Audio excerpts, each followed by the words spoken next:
Thank you for inviting me to this Finding Petroleum conference. It's the first time I've actually been in this building. I've been walking past for years because Chatham House is very close to here, but I've never actually been inside, just here. What I plan to do this afternoon is talk about, indeed, the above-ground risk, the non-traditional risk, but also mix it to trajectories, projections of where I think Africa is going and why that will impact companies that are exploring for oil and gas in Africa. In that it's a longer-term lens anyway for you, and I think that's kind of important to outline where the continent might be going and where there will be risks, challenges and opportunities. Just to say, Chatham House is also known as the Royal Institute of International Affairs. It has been in existence since 1920. Thankfully, I haven't been in business that long. It has a royal charter that precludes the Institute from having an opinion. So everything you hear today is Alex Vines' opinion, and correct me, but don't blame Chatham House. Chatham House is protected by Her Majesty's the Queen's Charter. Chatham House is an independent policy institute, so it's not tied to any government or any political persuasion. It's a membership institute, and my own program gets funding from a variety of sources, charitable foundations, companies, some governments. So that gives you kind of flavour of it. Okay, my job is two-hatted at Chatham House. I'm a research director, but I'm also head of the Africa programme, and it's probably in that capacity that I'm invited to speak to you today. So let's get going, if I can point this thing through. This is just one of my favourite slides because when we're talking about risk, this reminds you just how vast the continent is. You can fit in the whole of China. The UK is just the size of Madagascar, as you can see. India, Eastern Europe, everybody's there. The only slide that would put this to shame is the Russian Federation. So I'm not doing a beauty contest with the Russian Federation. That would swamp this. But otherwise, this gives you a sense of the size and therefore the complexity and the variability. So risk in one area won't be a risk in another. So that's going to be one of the themes as I kind of discuss this. You don't need to know this, but of course 4 countries are members of OPEC, and there are a number of others, and of course they're new finds, so this keeps changing. But 2-3% of global total is kind of per country is what I was trying to emphasize. Sorry, yeah. This is a bit old now, but again, just these are reminders of, for example, this is comparing China and US imports. Now, the US imports, as you'll see in a minute and know probably, have steeply declined from Nigeria, for example. But already I put this slide up to show risk because, I mean, this is before separation of Sudan with South Sudan. No US take because of US sanctions. So politics already impacting on this, whereas you've got China being quite prominent there. So politics already has an impact. And then we are in the Royal Geographical Society, technology. This is what's happening from Nigeria with shale, the impact of shale. So this shows starkly the decline of imports to the United States from Nigeria. That is a game changer.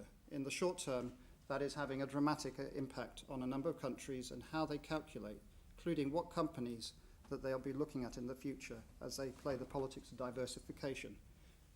3-4 years ago, we would never have been expecting this. The strategic importance of Nigeria was because of oil. That's no longer the case. There are some scenarios that are suggesting that the take of crude from Nigeria will almost go down to the US, will almost go down to zero. I think that's a bit of an over-exaggeration, but it is in a steep decline, as this slide shows you.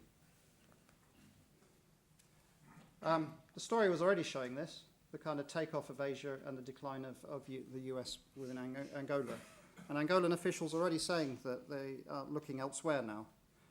Politics plays immediately into this, so the crisis in Ukraine and with Crimea is already making Europeans and European governments start to look at West Africa again in a way that they might not have been doing 6 months ago. So again, this keeps changing, but the Angolan government, the Nigerian government, did not anticipate shale. I mean, the LNG plant built in Soyo was designed for exports to America. The Angolans in their mindset have had to completely refocus on where their markets might be in the future. And that's all within a couple of years. So that is something that one needs to consider. Well, you may have talked about this. I was unfortunately not able to be here this morning. The new frontier that everybody's talking about is East African oil and gas. I'm going to rattle through a few slides. I'm not going to really speak to them, but I imagine these are available for you. But a few years ago, nobody was talking about this. I remember being in big conferences, either IBC or CWC or some of the other big conference providers on oil and gas. The graveyard slot was East Africa. It was where myself and a few journalists and some desperados would be sitting there listening. Now these conferences are absolutely full. So it just shows you what exploration and how the geographical focus changes. And East Africa is the sexiest, hottest area at the moment that everybody's talking about. A bit overblown, I think, in certain situations, but that's what's happening at the moment. So again, there are fashion cycles. Was West Africa, it is currently East Africa, particularly Tanzania and Mozambique. Even myself, I'm a Mozambique expert on many years. I'm being pulled in at the moment to do much more in Mozambique than I have done since the end of the civil war there. And that just goes to show the interest in it. Look, I'm going to be brief. So these are just slides on Kenya, and they're available for you. The point I'm really making in all of these is about politics, but also, I mean, we heard about Tullow. Tullow's been very active in Africa, but Tullow's also had to learn in Kenya. There have been demonstrations. And so one theme in new frontiers that is similar to older frontiers, when you're talking about non-traditional technical risk, above ground risk, is communities' expectations and managing them. I mean, the previous president of Kenya broke a big speech to announce that Kenya had now joined the oil club. And Kenya starts to feel that it can be more assertive politically in the region because it's got oil like Uganda and others have. So it plays into the mentality of regional politics too. It is almost seen as a badge of honor, and that can be a positive thing. It can also actually pull countries apart who should actually be maybe talking more to each other about regional integration, and I'll highlight that later. So again, I'm not going into any of these slides in the text. You've got them. They're really shorthand for you as notes. But we have the same pattern here in Tanzania. Again, you have uncertainty and slowness of decision-making coming up to elections. So what we are seeing in countries where there are more democratic processes, so they're electoral processes, getting decisions made in terms of investors and exploration and development can be snail's pace. They can be really slow. And that's exactly what's happening in Tanzania. We've got an election coming up, and so decision-making has really slowed down. Same story as in the slide that will come up on Mozambique. There's an election this October. We now know who the next president will be in Mozambique. The presidential candidate of the dominant party, Frelimo, has been chosen. And I can guarantee you, unless he dies before the election, he will be the next president. We don't yet know who the next president in Tanzania will be. But these impact decision-making, and they impact the choices of investors also. Tanzania and Mozambique need massive investment to realize their gas potential. And that slowness it can be a disadvantage. But it's all determined by local politics rather than understanding the markets. Tanzania is also, again, I won't go through these. There is the case of Zanzibar. That is a live issue. Shell has for years been trying to resolve it. There is some progress at the moment, but this could all be trumped by the elections and what happens in the elections in Tanzania. So it's looking positive at the moment after a long period of going nowhere, but it could actually all go backwards. So again, a lot of uncertainty. And I won't go through the PSA model now, which, no. Again, this slide really, it emphasizes the importance of making timely decisions. And here, the Mtwara, I had one of my analysts going down to Mtwara. Again, the rights over this pipeline and being built were all about a part of Tanzania that feels very disenfranchised. The people feel they've been neglected by the party of government. and they feel their resources are being stolen to go to the capital and feed politicians. That's what's the root cause of the riots that have happened in Mtwara. So again, it's a question about managing expectations, but understanding that more impoverished parts of a country need certain types of attention, be they local content, redistribution of some of the benefits, and supply chains, even in terms of just procuring chickens or things locally, rather than flying frozen ones in, that sort of thing.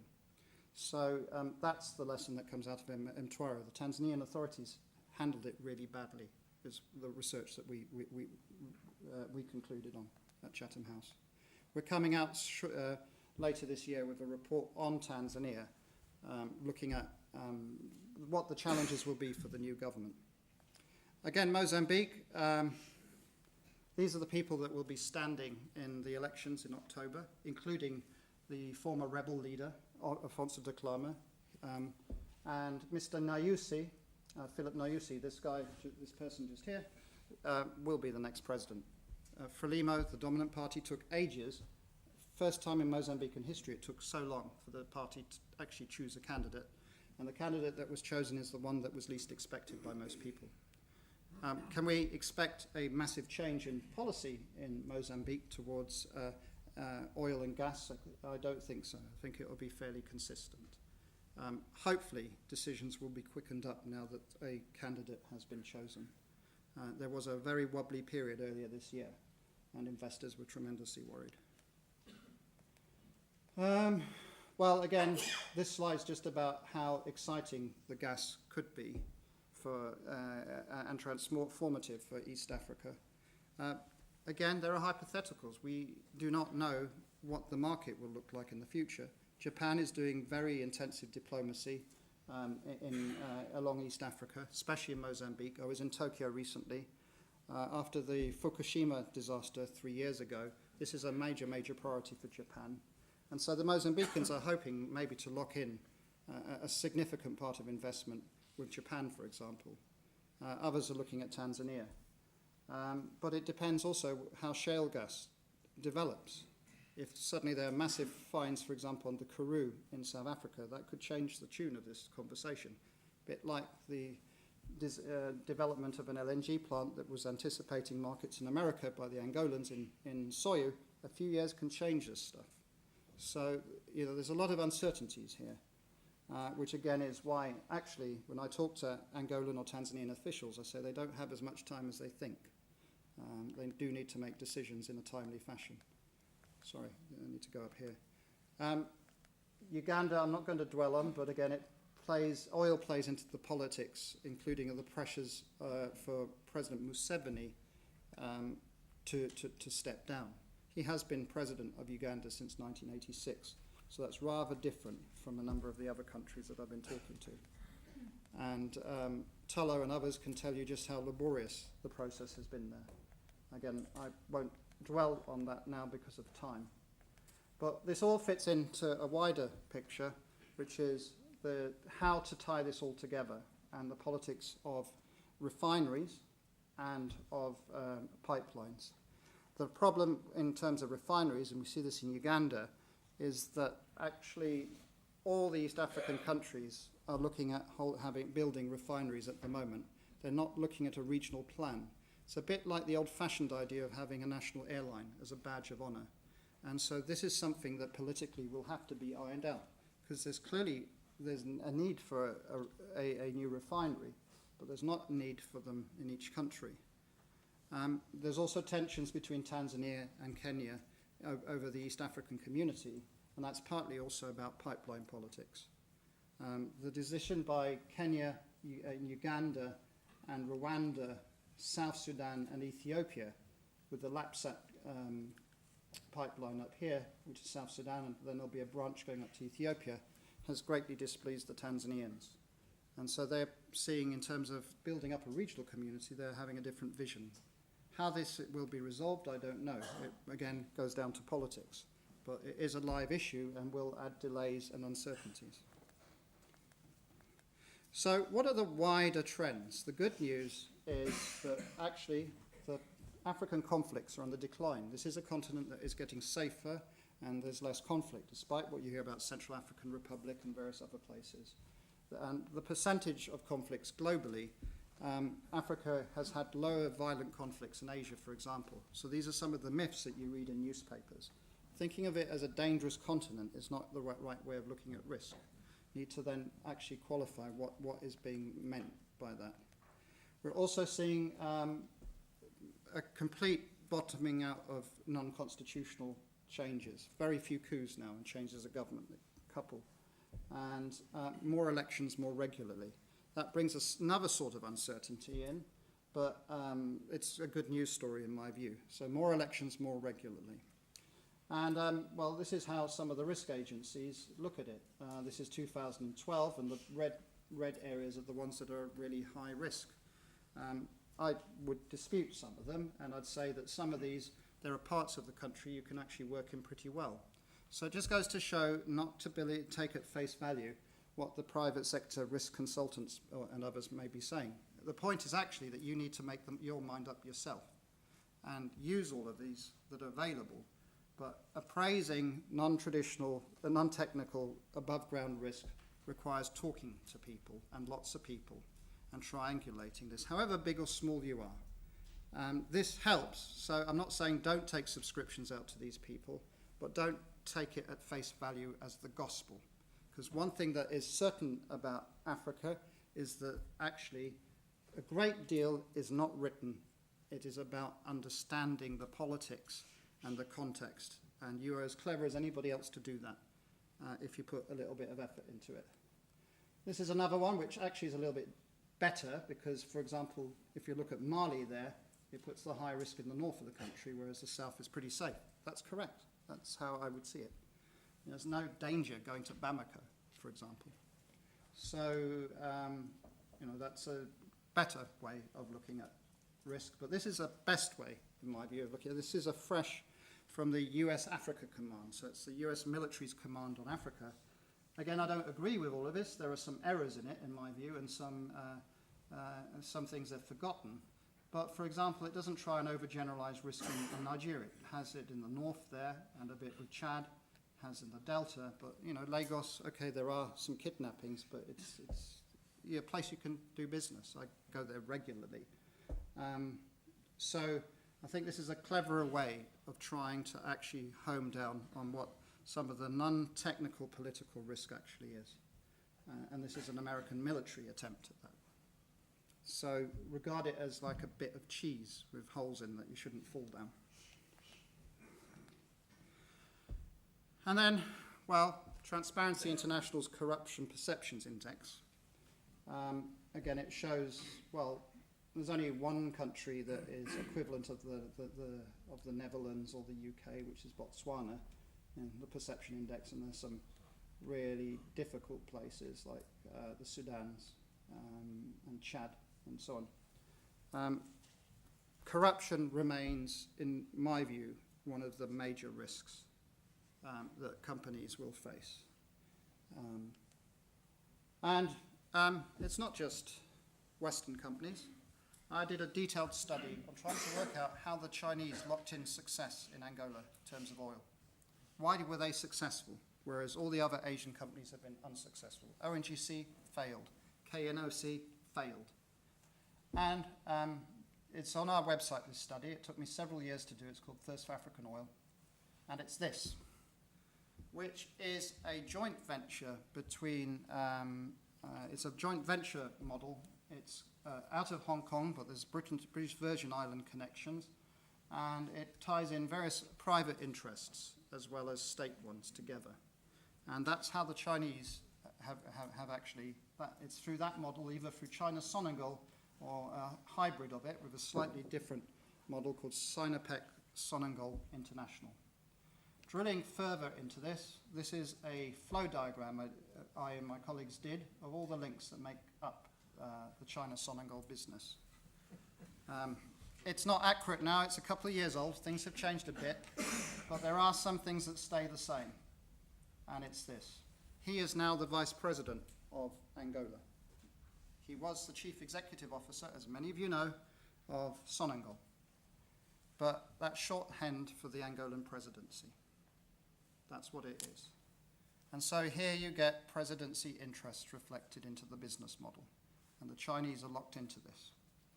Actually, Sinopec and CNOC, they all would rather not go through this route. They would rather not. It's long-term, it's costly, and it's ineffective. But that is how they got entry in Angola. And they're locked into it now, and it's really difficult for them to wriggle out of it. So if you enter in these sorts of vehicles, the lesson is it's difficult to get out of them. And it might be advantageous in the short term, but it can be very counterproductive in the long term.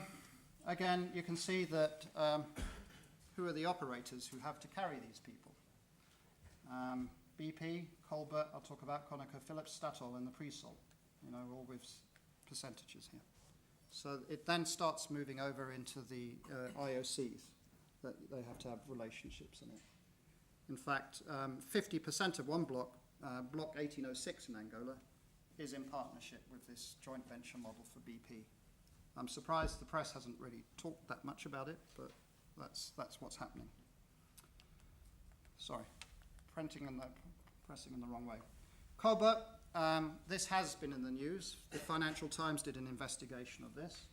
The SEC is investigating Colbert at the moment. And so Joe Bryant, the chief executive officer, he's an ex-BP guy, runs Colbert, is much stressed these days. I don't know where the SEC, the Securities Exchange Commission investigation, where it is right at the moment. But basically what it shows is that, again, Manuel Vincent, a number of generals and others were involved in this. And that's, again, it helped Colbert to have this relationship originally. It's now counterproductive for them. That's why I'm showing you this slide. Angola is a particularly difficult place to do business in this regard, but there's learning, I think, that you can take to avoid it, which is more widely applicable, but it highlights the risks, including good investigative journalism by mainstream British newspapers like the Financial Times. The journalist Tom Burgess has done a lot of research on this. Let's move on. Okay, now at a wider level of risk, governance. Which are the well-governed countries, which are not? This is a good index called the Ibrahim Index that comes out each year. This is 2010. So where are the strong institutions? Where are the risks? I actually think in any risk matrices you need to consider this, but they get things wrong. Remember, this is 2010. Mali was shown as well-governed. Those of you who have read newspapers know what happened to Mali in 2011. Turned out that the whole state was very fragile, went into chaos, there was a coup attempt, and you've had a French intervention there to stabilise the situation. Thinking on Mali was groupthink. Everybody thought, no, Mali has had elections in the past, the president's not such a bad guy, it'll be okay. You read control risks, IHS Global Insight, my own work, Africa Confidential, they all got it wrong. In fact, Africa Confidential has taken off its website the prediction for 2011 that they did at the end of 2010 because they were so wrong that they're a bit embarrassed about it. But The Economist Intelligence, I'm not naming anyone in particular, I'm just saying you've got to realize a lot of people think the same. When everyone keeps saying the same thing, if you hear suddenly one person saying something differently, either you think they're a bit weird or strange or, what's gone wrong with them, but actually maybe they're right. And that's what Mali, I think, that's the lesson from Mali. Everybody got it wrong. And it was easy to think the same way in terms of the risk. So this is one of the more important slides that I want to show you because this is the story of Africa. It is the youngest continent in the world by population. You've got real hotspots like Niger up there. And it immediately is going to impact whatever you do because there are pools of youth that are looking for work, large numbers of youth. And local content pressures on companies are going to grow and grow and grow. So this is not going to go away. It is a massive opportunity for the continent. It's also a major, major risk if there isn't employment and opportunity for Africa's youth. And the next slides that I'm going to show you, this is not really very, it's like the most populous countries in the world. in 2013 and 2050. The main point I'm actually trying to make is in 2050, Nigeria will be the third largest in the world. And the youngest countries here are all African at the moment, which gives you a flavour of what's going on. If you roll this out to 2100, I don't think it'll be completely accurate, but at the moment the UN projection is that 10 of the 20 largest populations in the world will be African, 10 out of 20, of which Nigeria will be number 3.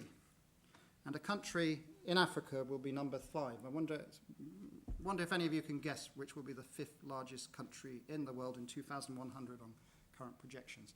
When I saw that, I was really astounded because I'd have never thought of it. Anybody got a guess? Egypt. 5th largest. Egypt? Yeah, I'd have thought so. Or the Democratic Republic of Congo or Ethiopia. Mozambique? No, but close. Tanzania, 5th largest. 5th. So, test your assumptions is what I'm asking you to do. Again, the projections, the peri-urban areas are growing. Sorry. But I did want to show this because I'm an Angola expert, and the arrow there is my favourite bar in Angola. It was on the suburbs, the coldest beer in Angola. Really nice place it was. So it was about there. And, everything's available now through Google Earth. It's great. August 2011, I got this slide. But then I thought, let's see what Google Earth shows in 2000 and... Have I lost the slide? Okay, I've lost... Is it 2 back? Yeah. Sorry. Yeah, there.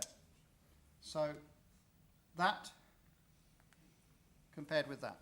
And that's just peri-urban. And that's the story in the continent that's going on.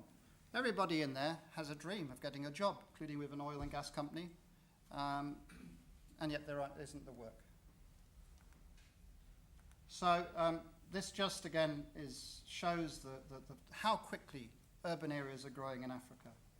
Lagos, fastest growing city in the world. But look here, you've got Bangladesh, and then Surat in India, but Dar es Salaam, and how many of you knew that Bamako was like the 8th fastest growing city in the world with such a projection? When you're looking at risk, you've got to really factor in demographics, because it's the main story, including of how African governments behave and what they're looking for. And then you have, again, this natural resource stress feeding into this. Look at where the water stresses are. With the highest populations, you have the stress here, you have it in the Horn, and southern Africa is being hammered by climate change. So when you're looking at 30, 40 years out, this is a very serious issue that's going to impact also, including capacity to deliver on things. And then, again, the Sahel is here, but you overlap this with the threats of international terrorism. So Al-Shabaab, Al-Qaeda in the Maghreb. Personally, I see Boko Haram in Nigeria as more of a local issue, actually. But they all tie into also this narrative of demographics and also environmental stress. All of these fit together. Now this, I think, this is a US Africa Command slide by General Ham. I think he over-exaggerates this arc of instability. My point actually is that the other slide, where you look at different places, like cheese, the holes are more important to understand. There is some conversation going on between various of these groups, but it isn't really an arc of instability in that way. It's a rather Cold War way of looking at things. So I think it's over-alarmist, and it was designed for the US Congress. This was presented at a fundraising speech by General Ham for more money for his operation. And again, you need to understand the context of where these slides come from. So this is a slide that is quite important because this was a couple of anthropologists looking, if I remember right, this is looking at Liberia, Sierra Leone, Cote d'Ivoire. And it looks at rebel participation from the wars of the last decade. Look, it shows unemployment, idleness as the key drivers, yeah? And gang participation, same. So it's feeding into the theme that I've been highlighting to you about the need for jobs, employment. But this one I missed. I missed this. I looked at it at the time it was published and I didn't understand what I was seeing. This is Mali before the crisis in 2010, when it was depicted as a well-governed, successful African success story. And look, it's belief in the cause, revenge, injustice that was the main driver through the interviews, which is similar to the West Bank. So the point that I'm making is this is showing a different sort of dynamic in the Sahel, being the case in Mali, more similar to the West Bank with a source of injustice than what we've seen on the coast. So if you're looking to be at Niger or Mali, that's a different set of circumstances to what you see in Liberia or Sierra Leone. Not very far apart, but very different dynamics. This is an incredibly worrying slide because it actually addresses radicalization. What happens to people, particularly young people, when they don't have jobs and opportunities and the state is very fragile and is not providing any outlet? They get radicalized. And that's what these anthropologists, I think, were finding. Okay, I'm coming up to the end now. Nigeria this slide's really just saying it's a country of puzzling contrasts. It's going to be the third largest in the world by population. It's soon going to overtake South Africa in terms of GDP as the largest African economy. But it depends which state and which place you're talking about Nigeria in terms of risk. The other thing that has been changing is that actually presidents are changing more regularly in Africa. There are more elections more regularly, and so succession becomes less of an issue. There are some countries that this remains the case. Angola is very live at the moment. President Dos Santos has been president there since 1979. The same with Equatorial Guinea. President Obiang has been president since 1979. Zimbabwe, President Mugabe has been president there, or he was prime minister, but in effect president, and is now president since 1980. But the number of these cases are smaller and smaller, and after Arab Spring in North Africa, they're even less. So this is a 2011 slide, and already there have been changes. There's been positive change in Senegal, for example. There, of course, Central African Republic has got worse. So some of those remain the same, some of them have got worse. But this list, Senegal has moved into a positive category. I think I'd argue Gabon has. Gambia is truly worrying. Burkina Faso is in a deteriorating trajectory. Central African Republic has collapsed. Angola, there's uncertainty of succession, but I don't think it'll be violent. And actually, I think the Democratic Republic of Congo and Zimbabwe are on a gradually improving trajectory at the moment. So these things, within a couple of years, can change. If you're offshore in West Africa, this is a new development. Armed robbery at sea in particular can be very violent. It's different from piracy in the Indian Ocean, Gulf of Aden. But it is, I think, got another couple of years to run. This slide really only highlights that the real root of this is Nigeria. So the solution is Nigeria. Many of the pirates or armed robbers are Nigerian. And finally, last slide, this is maybe a better way of looking at risk and conflict and fragility in Africa. Much of the continent is pretty stable, it's pretty open. There are, of course, risks like the corruption one that I highlighted. But there are plenty of areas that are open for business, and you just need to be pragmatic and practical. So what do I see if I look out to 2025? I see increasing transnational security challenges, so connections with global terrorism in places like the Horn of Africa. So as we get more globalized, there'll be more connections. This is my biggest worry, weak institutional capacity and resilience. How strong are states to withstand the challenges of globalization? We're going to still see the strong economic growth and increasing resource demand, which includes oil and gas, but minerals and other things. And I've talked at length because I really wanted to shock you about the demographics and urbanization. I think you will not be able to escape that. And then the final one is actually a positive story about advances in communication and information technology. Actually, Africa is being more connected, more interconnected. And this slide, this one, shows how Africa tweets. You know, a number of African presidents now announce their presidential campaign on Facebook, for example. And more people are using telephones and smartphones and connecting to each other in that way. That's a positive. Plenty more information around. Can be a negative. It can mobilize demonstrations very quickly. If there's a upset around a exploration site, it can be immediately uploaded and sent onto the internet and go viral.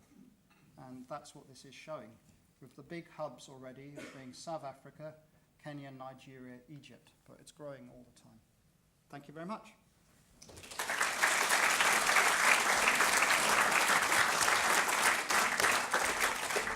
Thank you, Alex. Just to confirm what Alex said, and I should have said it earlier, all the talks, as far as I know, apart from the first one, which was Duncan's, will be on our website by the end of the week, let's say. So all the details of Alex's talk. Do you have any questions for Alex? Please, over there. You may never escape. No, it's all right. Yes, hello, my name is Kirsten Röttcher. I work for KR Enviro Consult, so I'll sit down because I need to read. I wanted to thank you for, I guess the time limit made it a very high-level overview, but also wanted to point out that, of course, as you will know, there are a whole raft of other factors which were not mentioned. And I think what might be useful in any future talks is to point out to operators some of the current solutions, but potentially also some of the better ways in which they can make a contribution. Because yes, of course, a lot of the governments are not perfect as far as corruption is concerned. However, from what I have seen, and I have worked with Tullow, I have spoken to BG, and I know that some of the others might be here, they are also not going about things as strongly as they could. And just for the case in Tanzania, if national newspapers had been followed, the protests could have been foreseen and could have been avoided. Thank you very much. Okay, let me ask you a question about companies. I mean, obviously we all carry a perception, say, that Chinese companies respond differently to Africa than European companies. But do you see a difference between the way European companies respond to Africa and American companies? In terms of their risk appraisal, I mean, I've talked regularly to both European and American companies. I don't see any great difference. The concern about corruption and investigation has been more palpable in the US until recently, but that has certainly changed now. What I do see is that there's been quite a lot of reluctance to partner up with the Chinese by some of the US companies. That may now be changing, but there was a real ambivalence about such partnerships, whereas Total or BP really didn't have so many concerns, and we've seen joint ventures, including in places like Iraq, but also in Africa now. So I saw that as different. I mean, basketing all the European companies as one is really difficult because each company has a different culture and a different view. And I don't want to name and shame. I have a list in my mind of some of the European companies that I have red flags about, whereas others that I'd be more comfortable about. But I think this is not the place for me to go through that sort of list. Yeah. We probably have the same list. Anybody else, please? Okay, well, thanks very much. Thank you very much. Got one more here. Andrew Heyman, Drilling Info.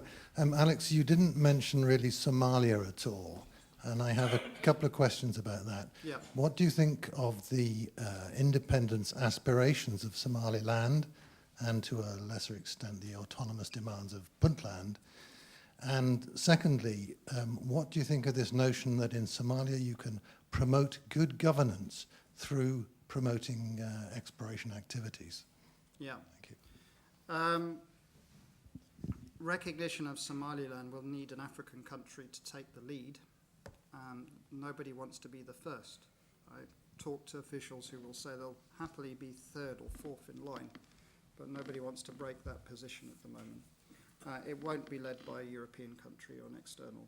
Africa will have to lead on this in terms of recognition of independence of Somaliland if it were to occur. It is concerning that there are increasing numbers of autonomous zones, if that's the way to describe them, inside Somalia, and how they relate to the central government in Mogadishu. You see this fuzziness even discussing oil exploration and policy. Very different voices going on. Puntland suggesting that it won't necessarily recognise the authority of Mogadishu, and this is problematic. There was more enthusiasm about Somalia's trajectory a year ago than there is today. The realities of central government have become more apparent. The attacks by Al-Shabaab, including on the presidency and its vulnerability, all of these things, I think, have dampened that more positive atmosphere. I still think Somalia is in a better place than it was, say, 5 years ago, but I think there's been some slippage.